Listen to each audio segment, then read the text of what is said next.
Para a ciência, o que é o sucesso profissional? Olha o tamanho desse artigo que eu vou ler agora, especialmente para vocês aqui do nosso canal, dos nossos meios de comunicação, que vem lá da BBC News World e da BBC Brasil também. O tópico é a qualidade superestimada que é vital para o sucesso profissional, segundo uma neurocientista de Harvard. Olha o tamanho desse artigo, é importante para Han, deve ser a nossa cientista entrevistada. A autoconsciência na vida profissional não significa apenas autoconhecimento, mas também entender o próprio ambiente e entender quanto é o caso mudar a forma de fazer as coisas. Uma mulher na imagem com uma ideia, com uma lâmpada na cabeça, pensando. Alejandro Milan Valencia, da BBC News Mundo. Há 2 horas, hoje, dia 25, é bem novinho o artigo. Abre aspas, já começa fazendo uma citação. Mais do que nunca, é importante ter noção do próprio lugar na vida profissional, ainda que, principalmente depois da pandemia, os ambientes de trabalho mudaram muito. É assim que Juliette Ham, neurocientista especialista em relações do ambiente do escritório, resume a importância da autoconsciência no trabalho.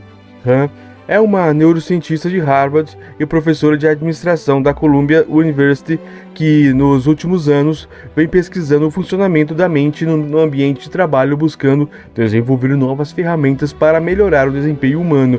De acordo com Han, entender a fundo o lugar que se ocupa dentro de uma empresa é fundamental para ter sucesso. Mas esse conhecimento, acima de tudo, serve para estabelecer metas e estratégias. Abre aspas, nossa pesquisa indica que trabalhar a autoconsciência estimula a criatividade, ajuda a tomar melhores decisões, a se comunicar melhor e construir relacionamentos mais sólidos, diz. Muito bem, no entanto, se trata de uma habilidade pouco conhecida e, portanto, pouco desenvolvida. A BBC News Mundo, serviço de notícias em espanhol da BBC, conversou com Han sobre essas e outras questões relacionadas ao desenvolvimento profissional dentro do local de trabalho.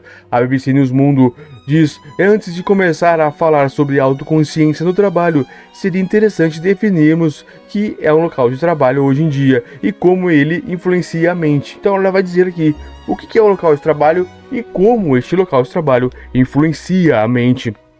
Juliette Ham responde, bem, essa é uma pergunta muito boa porque tinha uma resposta muito clara antes da pandemia da Covid-19, quando o normal era ter um escritório ou um lugar específico onde trabalhar. Para a maioria das pessoas existia um lugar onde ir para trabalhar e assim receber seu pagamento no final do mês. Ou seja, na nossa cabeça existia uma ideia concreta de que é um local de trabalho. Muito bem. Mas depois da pandemia, esse conceito se transformou. Hoje em dia muita gente trabalha em um modelo híbrido, outros são nômades digitais, muitos se tornaram freelancers e outros espaços de trabalho compartilhados são cada vez mais comuns. Portanto, assim como existem diferentes tipos de escritório, a definição de trabalho também mudou. Para dar uma ideia, os criadores de conteúdo que trabalham por conta própria e sem horário são vistos como um motor da economia. Portanto, a definição de local de trabalho mudou totalmente. Antes era basicamente um local concreto estabelecido como tal pela empresa ou por um prédio, e agora muita gente consegue adaptá-lo ao seu estilo de vida. A BBC News Mundo pergunta, considerando essa mudança, como o local de trabalho afeta as pessoas hoje em dia? Han responde, acho que é mais uma mudança para levar em consideração, e é a mudança geracional. Para além das transformações causadas pelo trabalho remoto ou pela inteligência artificial, ficou evidente que a própria ideia de trabalho também mudou muito. Para as gerações de nossos pais, os chamados Baby Boomers, trabalho significa receber uma compensação financeira e dessa forma progredir na vida.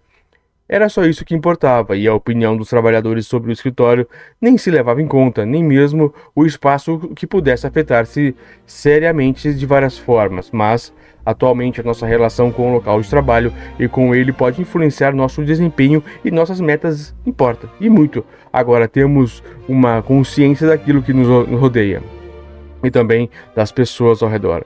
Reforço que muito disso veio à tona após a Covid. Só para dar um exemplo, a questão das vacinas. muita gente foi seriamente afetada por ter colegas negacionistas das vacinas, e vice-versa. Muitos acabaram sendo isolados ou afetados por seus pares por não compartilharem suas crenças. Por isso, uma das mudanças mais radicais decorrentes da pandemia é talvez a relação das pessoas com seu local de trabalho e com o trabalho feito em troca de compensação financeira. BBC News Mundo pergunta: por isso que você aponta que, em meio a tantas transformações, a autoconsciência é uma habilidade fundamental para o trabalho. Mas o que significa autoconsciência neste caso? A autoconsciência sempre foi tida como uma qualidade, e o que quero dizer é que costumava-se pensar que uma pessoa podia ser naturalmente mais ou menos consciente de um lugar no ambiente de trabalho, mas pessoas acreditam que essa convicção era uma maneira de desculpar certas falhas, ou até de servir para justificar um desempenho fraco. Eu acho que prestar mais atenção ao nosso ambiente de trabalho, ao que nos rodeia, é uma habilidade real que a gente pode colocar em prática tendo nascido com ela ou não. Acho que a autoconsciência é algo que se pode tanto aprender como ensinar. E enfatizo muito isso porque já vi muita gente achar que sabe o que é autoconsciência. Já conheci pessoas que, que a palavra tem um prefixo auto, acham que se trata de apenas de olhar para si mesmo, ver se são bons nisso ou ruins naquilo, mas o que realmente importa não é só saber como se é, mas qualquer própria relevância no ambiente. Isso vale para muitas situações, mas aqui estamos falando da vida profissional. É mais do que o autoconhecimento. É sobre conhecer a si mesmo, mas também o ambiente e o lugar que se ocupa nesse ambiente é uma autoconsciência. E se a segunda parte da definição mostrar como aplicar esse autoconhecimento para entender os efeitos das próprias ações do trabalho, ou seja, para ter empatia com os colegas e chefe. O que isso quer dizer? Que não se trata de sentimentos pessoais, mas sim entender o que se espera de nós e como podemos executá-lo da melhor forma. Por isso, é importante entender o escopo da autoconsciência no trabalho, na empresa ou na organização, e acima de tudo, repito, entender que não é uma reflexão interna, mas uma reflexão pessoal focada em fazer a diferença no nosso ambiente de trabalho. Realmente é diferente, não é?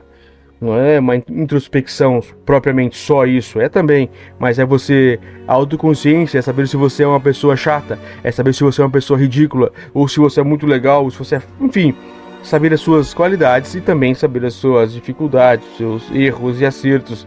É isso, com o ambiente, saber se encaixar no ambiente de trabalho, acho que é isso, né? BBC News Mundo pergunta: mas você disse que essa habilidade é muito subestimada, por que razão?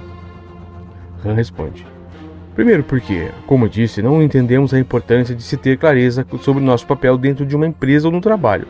Acredito que a maioria das pessoas não faz uma avaliação interna para entender seu lugar ou não pensa o suficiente sobre quem é de fato, pensa apenas sobre o seu lado exterior.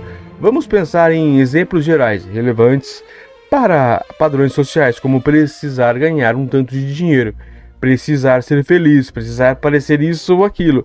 Como vemos, são fatores externos e sem autoconsciência não há reflexão real sobre o que se desejam essas coisas ou sobre como alcançá-las.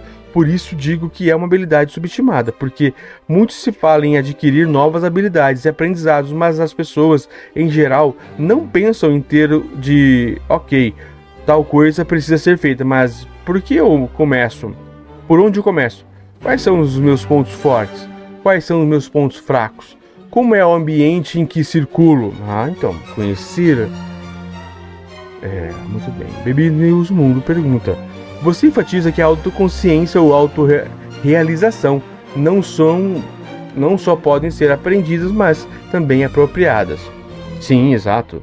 Essa é uma das suas principais vantagens, alavancar o crescimento pessoal. O BBC Mundo pergunta: uma de suas dicas para desenvolver a autoconsciência tem a ver com pedir feedback, pedir críticas construtivas, coisas que outros autores consideram uma falácia. É complicado, responde Han. Mas vamos começar por algo que se ouve há muitos anos, que o feedback é um presente, e é um presente que deve ser aceito mesmo sem gostar nem precisar. A BBC News Mundo pergunta: mas neste caso, você pode até ser um presente, mas isso não significa que somos obrigados a ficar com ele, certo? Bem, resposta da Han. Bem, é aí que entra a questão da autoconsciência e da crítica construtiva. Quem recebe o feedback pode escolher mantê-lo e incorporá-lo ao seu desempenho ou recusá-lo. A noção geral que a pessoa tem de si mesma e do seu comportamento no ambiente profissional é o que vai permitir para aproveitar ou não uma observação sobre seu trabalho, e é uma decisão tomada inteiramente com base no que se deseja alcançar nesse local de trabalho. Se, por exemplo, o Steve Jobs tivesse trabalhado em um escritório de advocacia e recebesse um feedback negativo por não se dedicar o suficiente ao seu trabalho jurídico, ele iria passar a se dedicar seu tempo a processos judiciais quando sua verdadeira vocação era criar objetos que moldaram nossa sociedade e realidade. Portanto, cada um deveria decidir quais críticas construtivas são realmente úteis e quais é melhor deixar de fora. Dito isso, acho que pedir feedback é fundamental para apropriar não somente nosso autoconhecimento, mas também o entendimento do nosso meio e olhar desse para nós.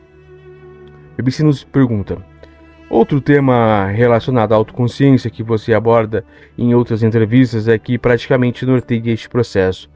É o da definição de metas. Como é possível fazê-lo sem pecar por falta nem excesso de ambição? Han responde: tem uma fórmula. Ao definir uma meta, deve-se ter certeza de que será possível bater 80% dela, nem mais nem menos.